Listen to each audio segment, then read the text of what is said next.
ഇനി അബ്ദുറഹീം ഇവിടെ വന്നിട്ട് ഇനി കഷ്ടപ്പെടുക. ഇത്രയും കാലം ജയിലിൽ കിടന്നു.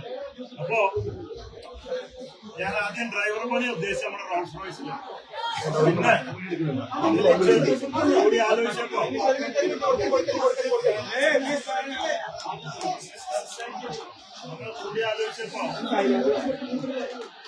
അബ്ദുറഹീമിന് കടയിട്ടു. ജയിൽ മോചിതനായി തിരിച്ചെത്തുന്ന അബ്ദുൾ റഹീമിന് ഉപജീവനത്തിനായി കടയിട്ട് നൽകുമെന്നും ബോബി ചെമ്മണ്ണൂർ. അതിനായിട്ടുള്ള ലക്കി ഡ്രോ ദൗത്യം ആരംഭിച്ചു കഴിഞ്ഞെന്നും ഇനി ഉമ്മയെയും നോക്കി സമാധാനമായി അബ്ദുൾ റഹീം ജീവിക്കട്ടെ എന്നും അദ്ദേഹം പറയുന്നു. ഇനി കഷ്ടപ്പെടുത്താൻ പാടില്ല. അതിനു വേണ്ടിയിട്ട് ഈ വരുന്ന 15-ാം തീയതി Boche Tea lucky draw ticket challenge വെച്ചിരിക്കുകയാണ്.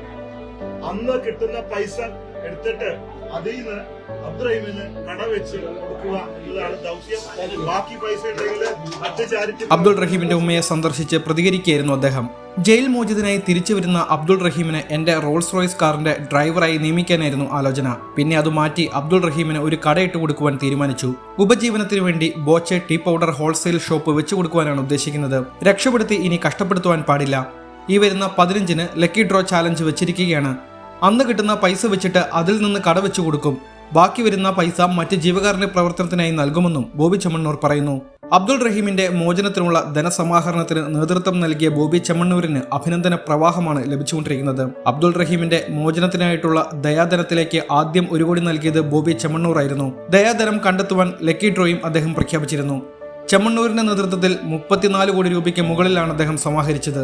കോഴിക്കോട് ഫറോക്ക് കോടമ്പുഴ സ്വദേശി മച്ചിലകത്ത് അബ്ദുൾ റഹീമാണ് സൗദിയിൽ വധശിക്ഷയ്ക്ക് വിധിക്കപ്പെട്ട് 18 വർഷമായി ജയിലിൽ കഴിയുന്നത്. തന്റെ സ്പോൺസറായ അറബയുടെ മകനെ ശുശ്രൂഷയിലായിരുന്നു അനസിന്റെ ജോലി. 15-കാരനായ കുട്ടിക്ക് ചലനശേഷി ഉണ്ടായിരുന്നില്ല. കഴുത്തിൽ ഘടിപ്പിച്ച ഉപകരണത്തിലൂടെയായിരുന്നു അനസ് ഭക്ഷണവും വെള്ളവും കഴിച്ചിരുന്നത്. 2006-ൽ ഒരു യാത്രക്കിടയിലുണ്ടായ കശപശയിൽ അബദ്ധത്തിൽ റഹീമിന്റെ കൈ ഉപകരണത്തിൽ തട്ടി കുട്ടി മരിക്കുകയായിരുന്നു. തുടർന്നാണ് കൊലപാതക കുറ്റം ചുമത്തി റഹീമിനെ ജയിലിൽ അടച്ചത്. ഈ ഏപ്രിൽ 16-ന് ശിക്ഷ വിധിക്കാനിരിക്കുകയായിരുന്നു. മകൻ മരിച്ചതുപോലെ റഹീമും മരിക്കണമെന്നതായിരുന്നു അനസിന്റെ കുടുംബത്തിന്റെ നിലപാട്. ഒടുവിൽ മോചനത്തിനായി 34 കോടി രൂപ ആവശ്യപ്പെട്ടു. അതാണ് ഇപ്പോൾ മലയാളികൾ ഒന്നടങ്കം കൈകോർത്ത് സമാഹരിച്ചത്.